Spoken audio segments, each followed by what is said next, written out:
नमस्कार, स्वागत है आपका ट्रांसपोर्टेशन इंजीनियरिंग के लेक्चर सीरीज में। आज हम देखेंगे लेंथ ऑफ समिट कर्व। चलिए शुरू करते हैं।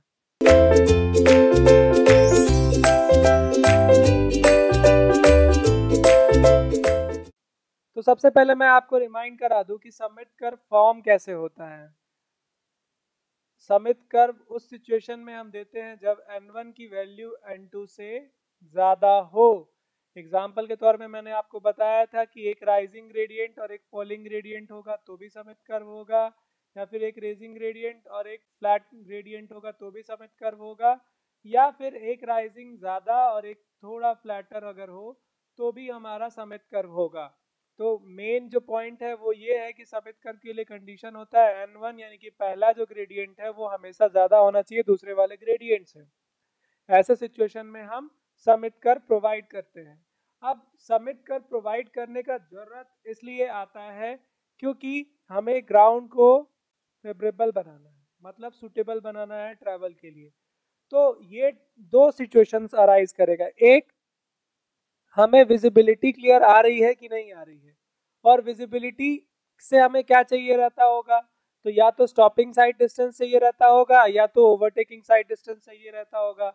तो सबसे पहले हम स्टॉपिंग साइड डिस्टेंस का कंडीशन लेके बनाते हैं, और उसमें भी पहला जंक्शन हमारा है कि लेंथ ऑफ कर्व जो होगा वो हमारा ग्रेटर आएगा किससे, हमारा ग्रेटर आएगा स्टॉपिंग साइड डिस्टेंस से। अभी देखिए, ये सपोज कीजिए ये हमारा कर्व यहाँ पे हम बनाएंगे, तो इस कर्व की जो लेंथ होगी वो स्टॉपिंग साइड डिस्टेंस से अधिक होगी।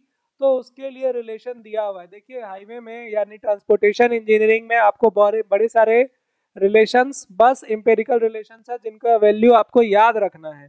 ठीक है, इनका प्रूफ आपको नहीं दिया गया है, बस आप उसको याद रखेंगे और इजीली क्वेश्चन सॉल्व हो जाएगा। तो सबसे पहले मैं अगर आपको बताऊं कि L is greater than S S D का जब हम लेंगे कंडीशन, वहां पे आपका लेंथ ऑफ कर्व जो होगा, और वो भी पैराबोलिक सिचुएशन में। ठीक है, पैराबोलिक हम अगर शेप ले, है ना, अभी जो मैंने शेप भी बताया वो पैराबोलिक है।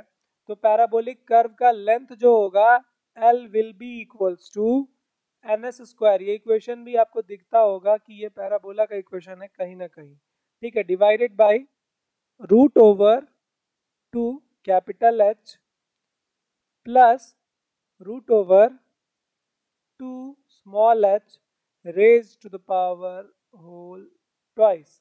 ठीक है, अब इसमें कितने सारे टर्म आए, capital H, small h, n और s, चार टर्म है। इन चारों टर्म के बारे में बारी बारी से देखते हैं। L तो आपको पता होगा, लेंथ ऑफ कर्व है ना। L क्या है, लेंथ ऑफ समिट कर्व है। n क्या है, n है मेरा दोनों ग्रेडियंट का डिफरेंस। अब देखो, दोनों ग्रेडियंट का डिफरेंस निकालने में भी कई बार लोग कंफ्यूज हो सकते हैं। n को एक्चुअली हम अगर टर्म से देखें तो ये होता है डेविएशन एंगल, डेविएशन एंगल।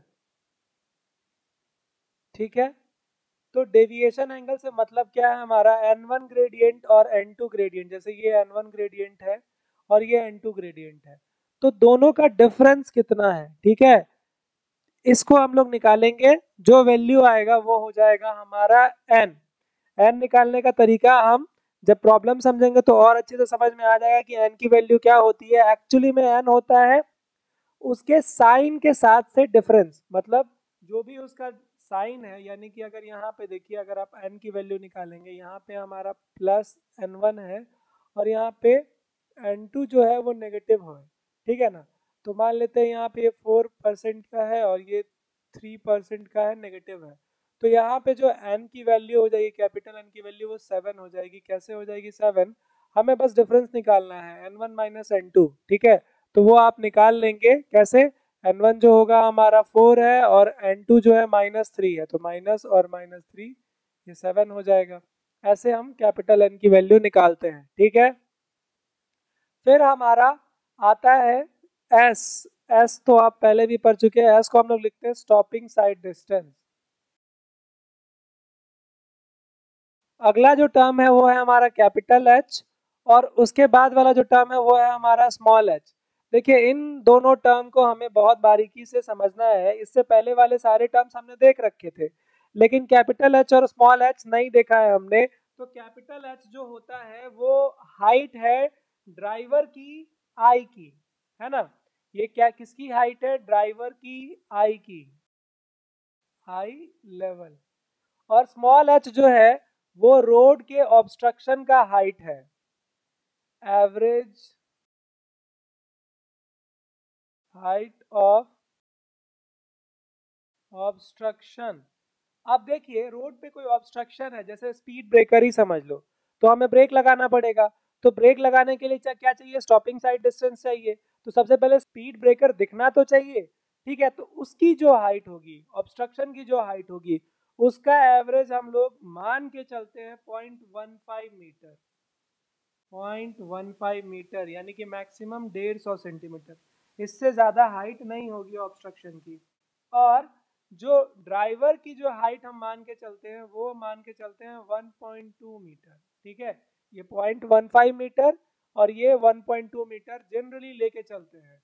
और इसी इक्वेशन में अगर हम पुट कर दे कैपिटल एच और स्मॉल एच की वैल्यू, तो ये फाइनली टर्न आउट हो जाएगा n s square divided by 4.4।